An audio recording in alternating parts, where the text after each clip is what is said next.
Hello दोस्तों, आशा करता हूं आप सभी अच्छे होंगे और आप लोग अपनी तैयारी में जुड़े हुए होंगे। लाखों की संख्या में कैंडिडेट सालों से रेलवे में ग्रुप डी वैकेंसी का इंतजार कर रहे हैं।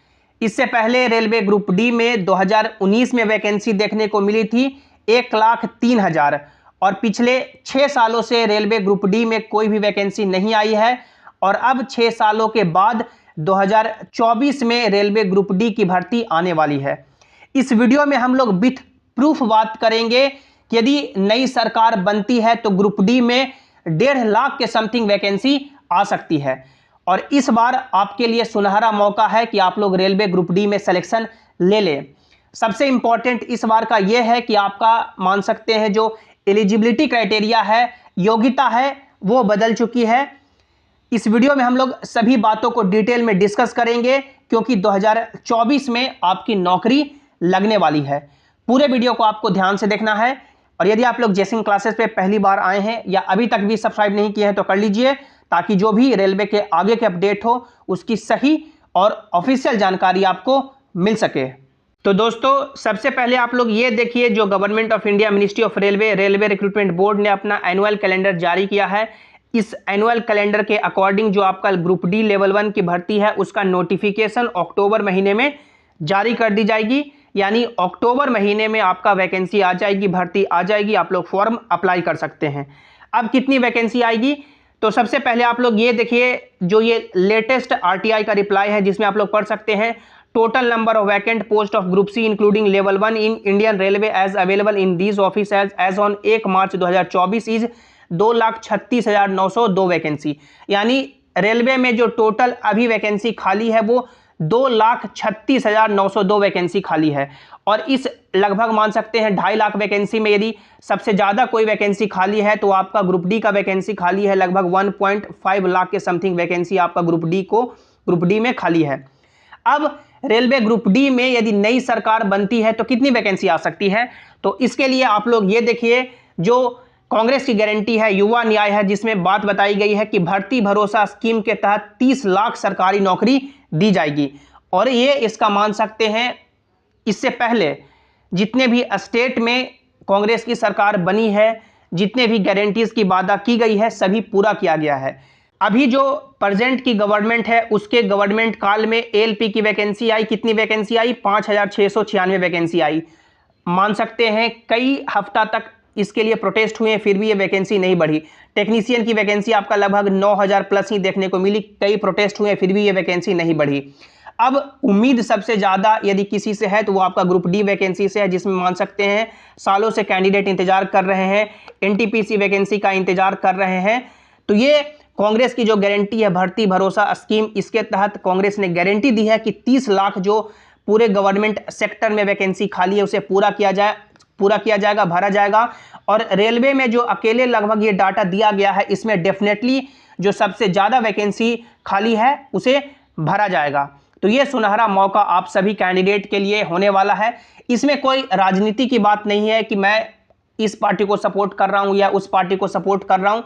यहाँ पे हक स्टूडेंट्स की हो रही है कि 6 सालों से वैकेंसी क्यों नहीं दी गई, क्या ऐसा मामला हो गया कि वैकेंसी नहीं दी गई, सिर्फ गोल मोल बातें की गई, क्यों नहीं 6 सालों से बेरोजगारों का दर्द देखा गया। जो 6 सालों से लगातार कैंडिडेट ट्विटर पे प्रोटेस्ट कर रहे थे, मान सकते हैं सैकड़ों प्रोटेस्ट हुए कि वैकेंसी दी जाए, लेकिन मान सकते हैं कान पे एक जू तक नहीं रेंगी। तो अब उम्मीद सिर्फ नई सरकार से है जिसमें वैकेंसी बम्पर मात्रा में आने वाली है। लेकिन इस बार आपको यह भी ध्यान रखना है कि जो नई नोटिफिकेशन आएगी, नई वैकेंसी आएगी, उसमें एलिजिबिलिटी क्राइटेरिया बदल चुका होगा, क्योंकि रेलवे ने कई बार बोला है कि अब एलिजिबिलिटी क्राइटेरिया लेवल 1 के लिए बदल दी गई है, जिसमें आप लोग यहाँ पे पढ़ सकते हैं। ये नोटिफिकेशन आपको RRCWR के वेबसाइट पे मिल जाएगा, जिसमें बताया गया है कि 2018 में और 2019 में जो रेलवे ग्रुप डी की वैकेंसी आई थी उसमें एजुकेशनल क्वालिफिकेशन के लिए एक बार की छूट दी गई थी। और अब जितनी भी वैकेंसी आएगी टेक्निकल डिपार्टमेंट में, जैसे आपका सिविल इंजीनियरिंग हो गया, मैकेनिकल हो गया, इलेक्ट्रिकल हो गया, सिग्नल एंड टेलीकॉम हो गया, कैटरिंग विंग हो गया, उसमें 10th पास तो मिनिमम चाहिए ही। उसके अलावा जिन्होंने अप्रेंटिसशिप कर रखा है वो एलिजिबल हो पाएंगे, या 10th के बाद जिन्होंने ITI कर रखा है वो एलिजिबल हो पाएंगे। तो 10th के बाद अप्रेंटिसशिप या ITI मस्ट कर दिया गया है टेक्निकल डिपार्टमेंट पोस्ट के लिए। तो क्या जिनके पास अप्रेंटिसशिप या ITI का डिग्री नहीं है, क्या वो फॉर्म अप्लाई नहीं कर पाएंगे?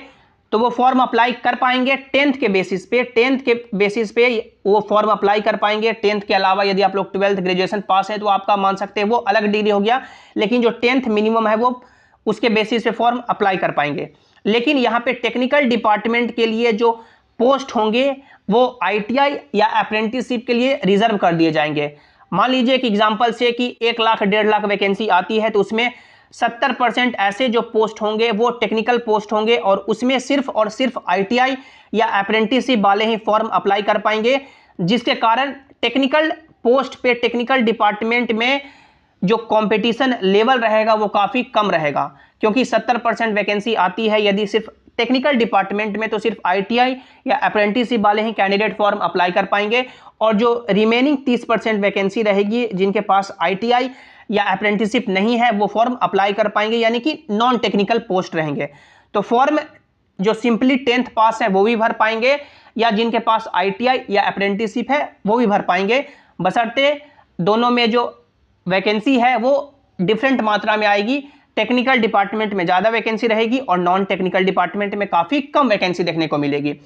इसके बाद हम लोग आगे बढ़ें और इस बार के एग्जाम पैटर्न की बात करें तो इस बार का जो आपका एग्जाम पैटर्न ये रहेगा कि आपको 90 मिनट का समय दिया जाएगा। साइंस से 25 सवाल पूछे जाएंगे, मैथमेटिक्स से 25 सवाल, रीजनिंग से 30 सवाल, जनरल अवेयरनेस और करंट अफेयर मिलाकर के 20 सवाल। टोटल नंबर ऑफ क्वेश्चन आपका 100 हो गया।